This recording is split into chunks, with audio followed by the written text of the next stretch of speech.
Naranasan mo na ba? Yung ikaw na nga ang laging maunawain, ikaw pa yung hindi nire-respeto? Yung binibigay mo ang lahat, oras, lakas at malasakit mo? Pero kapalit, hindi pa sasalamat, kundi pang-aabuso? Sa trabaho, ikaw ang unang lumalapit para tumulong. Pero kapag ikaw na ang nangangailangan, bigla silang naglalaho. Sa relasyon, ikaw ang laging nagpaparaya, nag-a-adjust, sumusunod. Pero parang hindi nila ito napapansin. Para bang ikaw lang ang may effort. Sa pamilya, sa mga kaibigan, sa mga taong mahal mo. Ikaw ang sandalan, ikaw ang takbuhan. Pero kailan ba naging sapat ang ginagawa mo para maramdaman mong pinapahalagahan ka rin ng tanong? Bakit ganito? Bakit tila kapag sobrang bait natin, mas lalo tayong hindi ginagalang? Hindi lang ikaw ang nakakaranas nito.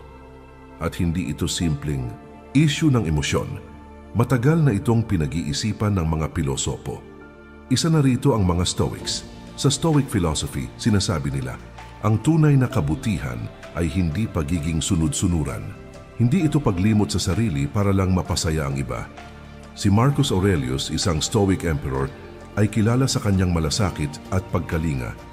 Pero hindi siya nagpagamit. Hindi siya naging marupok sa ngalan ng kabaitan. Alam niya kung kailan dapat umunawa at kung kailan dapat tumayo para sa sarili. Dahil ang kabaitan na walang hangganan ay imbitasyon para abusuhin ka.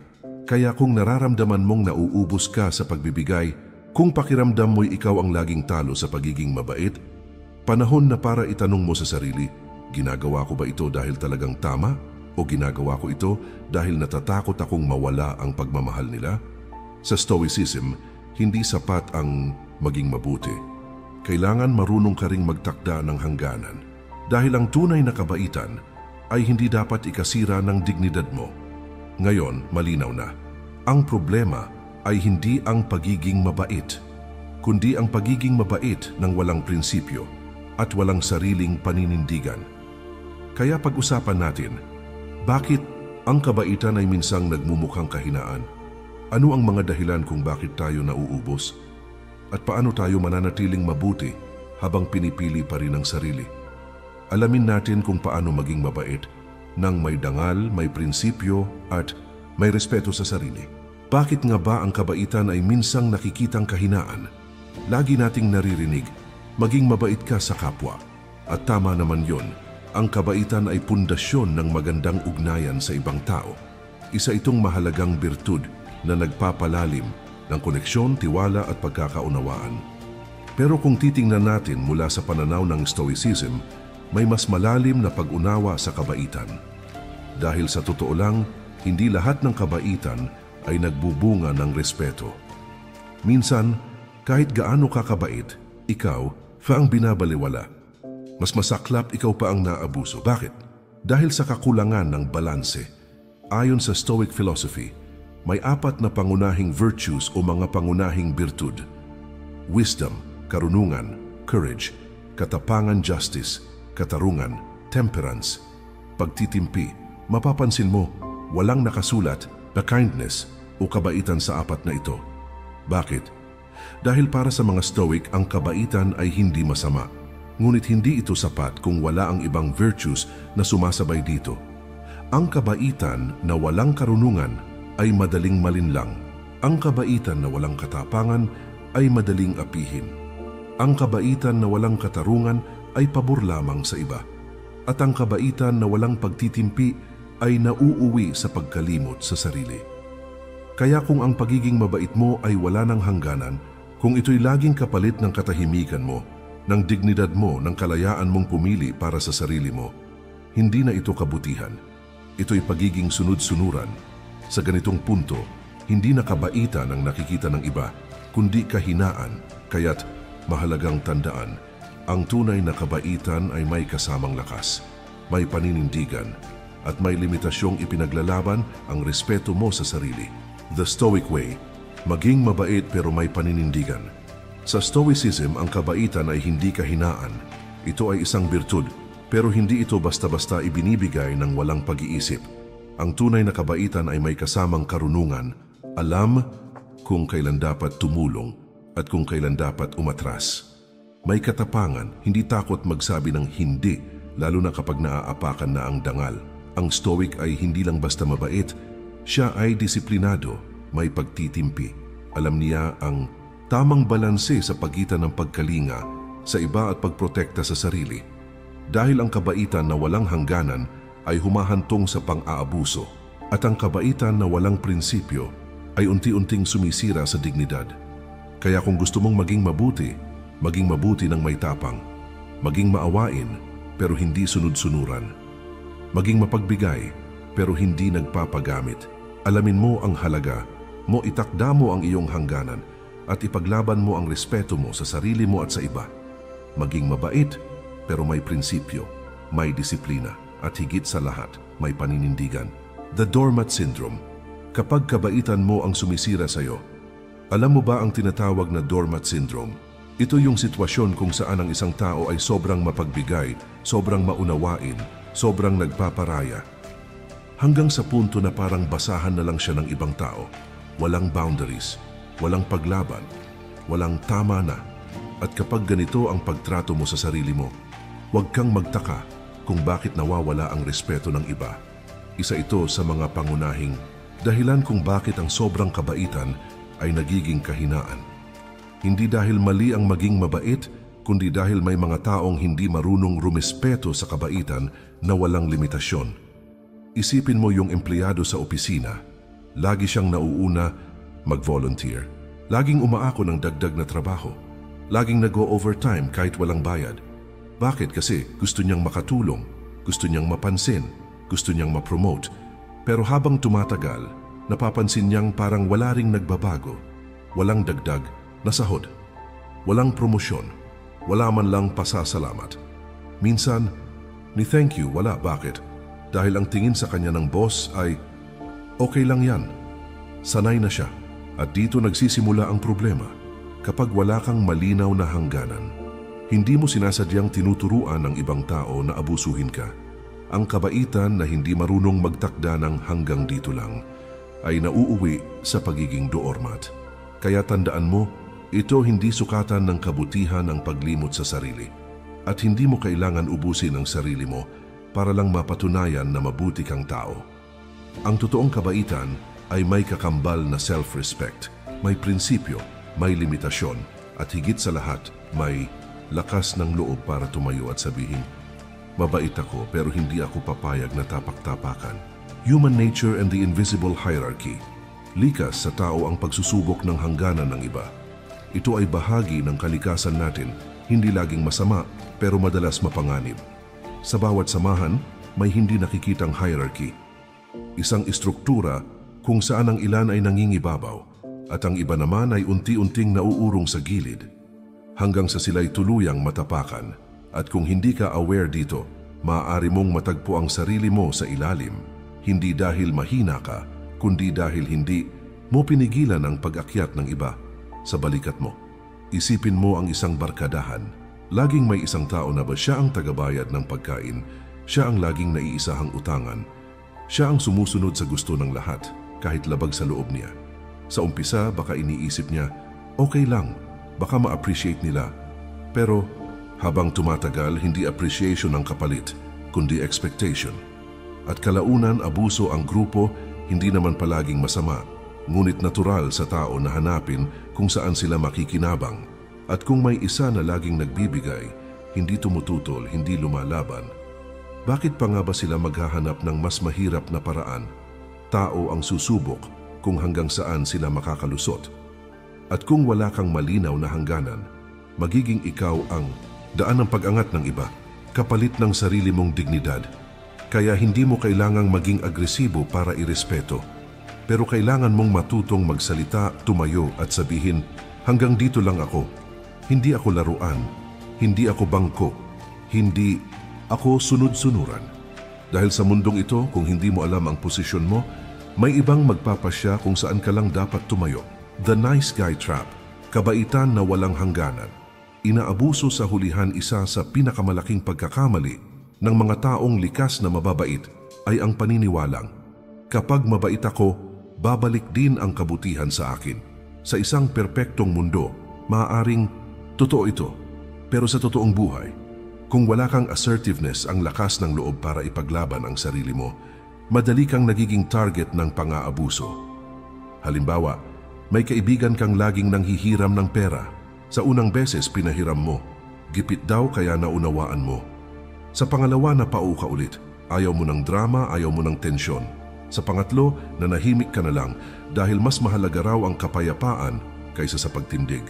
Pero sa likod ng katahimikan mo, may mali nang nabubuo. Sanay na siya. Sanay na silang gamitin ka. At dito nagsisimula ang bitag.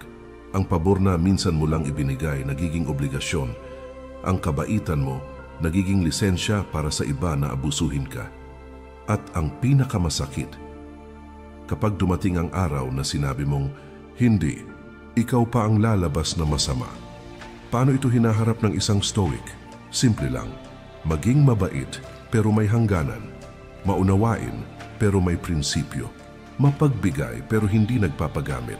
Sa stoicism, ang tunay na kabaitan ay may kasamang disiplina. Hindi ito pagiging masungit, hindi ito pagiging mapagmataas. Ito ay pagiging malinaw sa sarili mong halaga. Kapag may nanghihiram ng pera, huwag matakot na magsabi ng, pasensya na pero hindi ako nagpapahiram ng pera. Kapag may gustong samantalahin ang kabaitan mo, ipakita sa kanila na hindi ka madaling galawin. Tahimik ka, oo, pero hindi ka patay. Maamo ka, pero hindi ka laruan.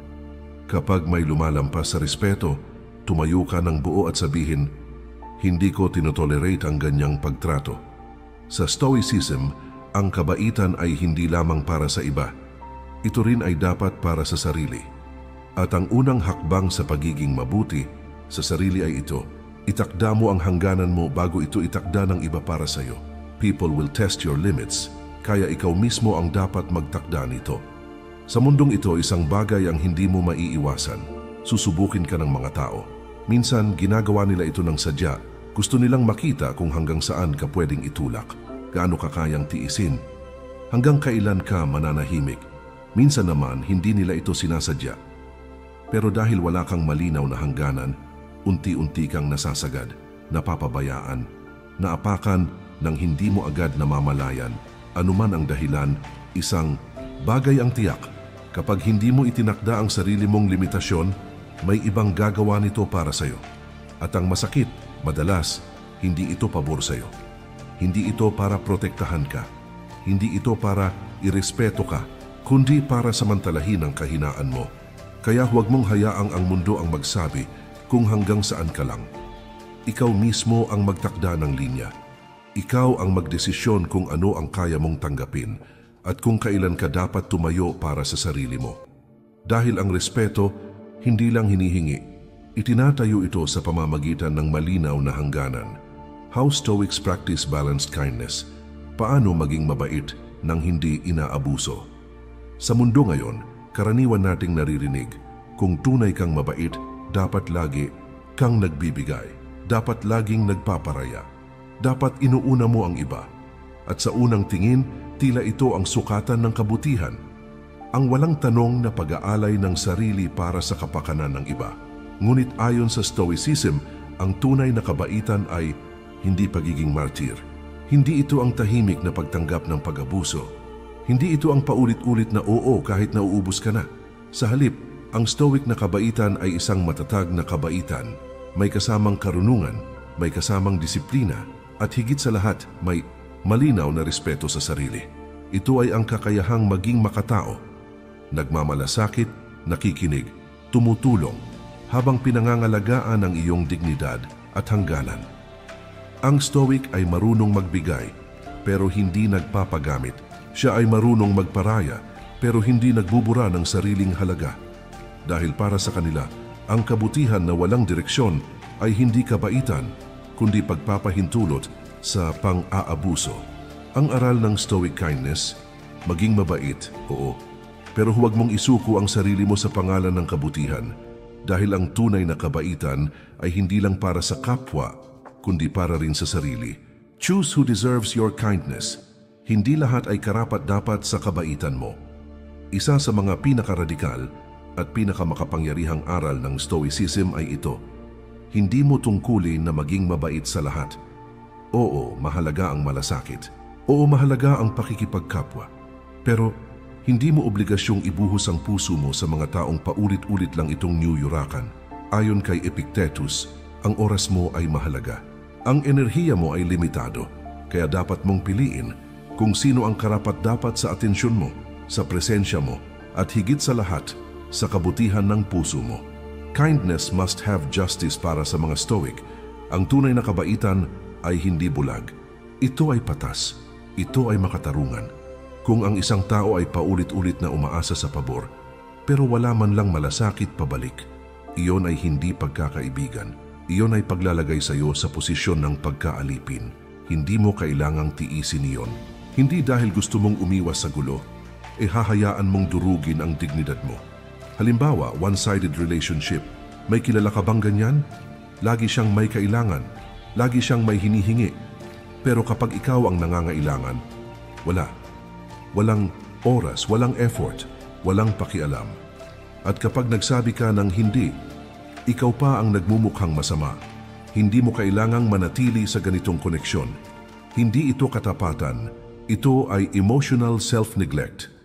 Ang aral, ang kabaitan ay hindi para sa lahat. Ito ay regalo, hindi utang. At tulad ng bawat mahalagang bagay sa buhay, dapat itong ilaan sa mga taong tunay na may halaga sa iyo at marunong magpahalaga sa iyo. Kaya mula ngayon, huwag kang matakot piliin kung sino ang bibigyan mo ng puso. Maging mabait, pero pumili. Maging maawain, pero may wisdom at higit sa lahat maging makatarungan para sa sarili mo. Set clear boundaries. Ang tunay na mabait ay hindi nagpapagamit. Sa mata ng isang Stoic, ang respeto sa sarili ay hindi option, kundi obligasyon. Hindi sapat na maging mabuti sa iba, kailangan mo ring maging mabuti sa sarili mo. Ang isang tunay na mabait na tao ay hindi tahimik na pinapahintulutan ang pang-aabuso. Hindi siya nagpapadala sa guilt-tripping. Hindi siya umiiyak sa sulok habang tinatapakan. Marunong siyang tumayo at magsabi ng, hanggang dito lang. Bakit mahalaga ang boundaries? Dahil ang kabaitan na walang limitasyon ay nagiging paanyaya sa pagsasamantala. At sa tuwing hindi mo nililinaw kung ano ang hindi katanggap-tanggap, itinuturo mo sa iba na ayos lang abusuhin ka.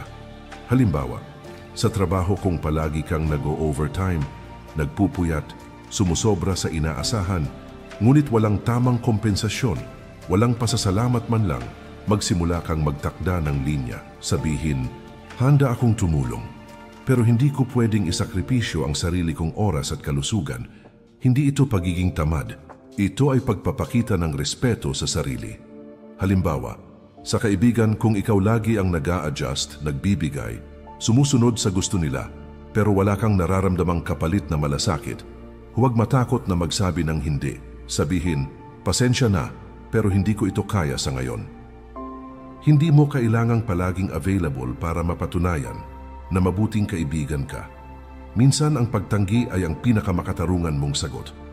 Ang aral? Sa Stoicism, ang kabaitan ay may gulugod, may prinsipyo, may tapang, at ang isang mabait na tao na walang hangganan ay hindi Stoic, kundi isang target ng pagsasamantala. Kaya magtakda ng boundaries, ng may kabaitan pero may paninindigan. Dahil kung hindi mo pipinturahan ang sariling bakod, asahan mong may susubok sirain ito. Marcus Aurelius isang leader na mabait, ngunit matatag. Kung may isang ehemplong tunay na Stoic leader, walang mas hihigit pa kay Marcus Aurelius, ang emperador na may puso ngunit may gulugod. Bilang pinuno ng malawak na imperyong Romano, kilala siya sa kanyang malasakit sa karaniwang tao.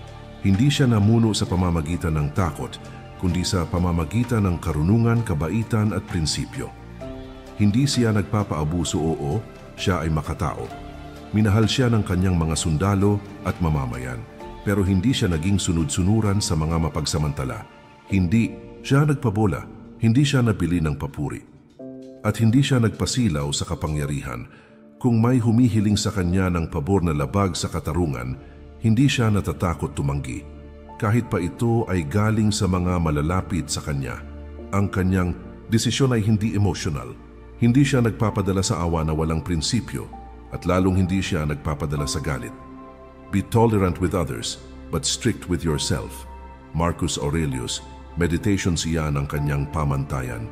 At dahil dito, nakuha niya ang tunay na respeto ng kanyang nasasakupan.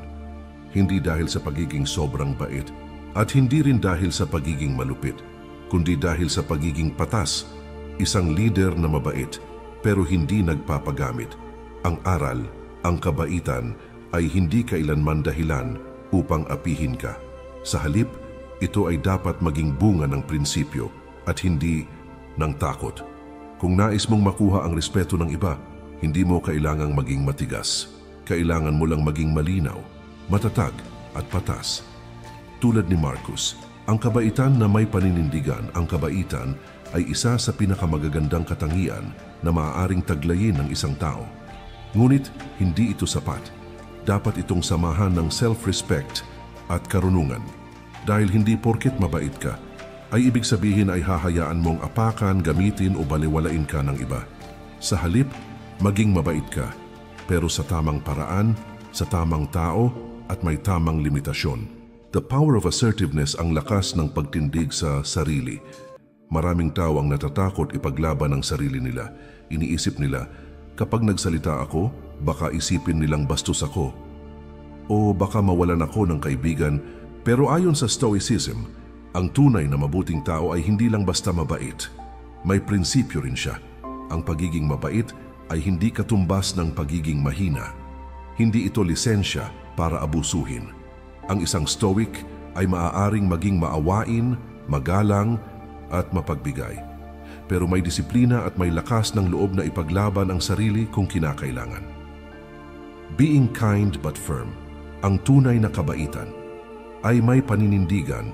Ang kabaitan na walang lakas ng loob ay madalas na uuwi sa pang-aabuso at kawalang galang mula sa iba. Kapag hinayaan mong abusuhin ka, hindi mo lang sinasaktan ang sarili mo.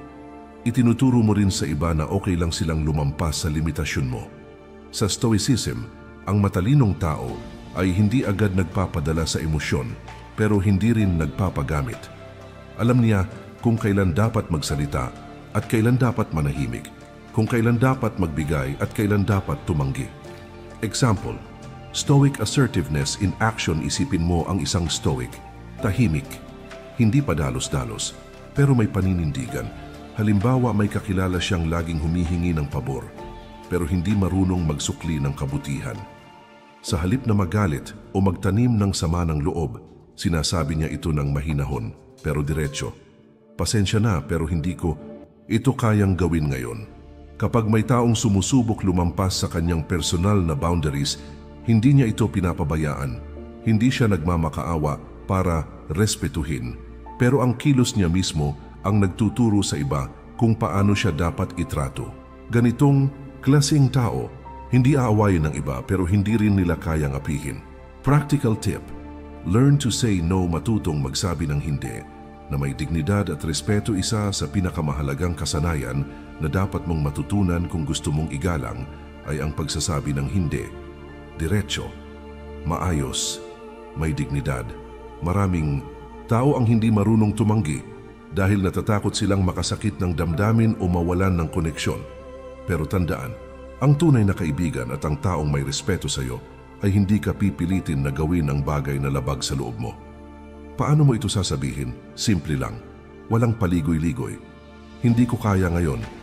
Pasensya na, pero hindi talaga. Walang mahabang paliwanag. Walang paghingi ng tawad na parang may kasalanan ka. Respect begins with you. Ang respetong hinahanap mo. Nagsisimula sa iyo ang respeto ay hindi nabibili sa pagiging palaging mabait. Nakukuha ito sa pagiging mabait na may malinaw na paninindigan. Ang pagiging Stoic ay hindi lang tungkol sa pagiging mahinahon. Tungkol ito sa pagpapatibay ng loob, sa pagtatanggol sa sarili, at sa hindi pagpapagamit.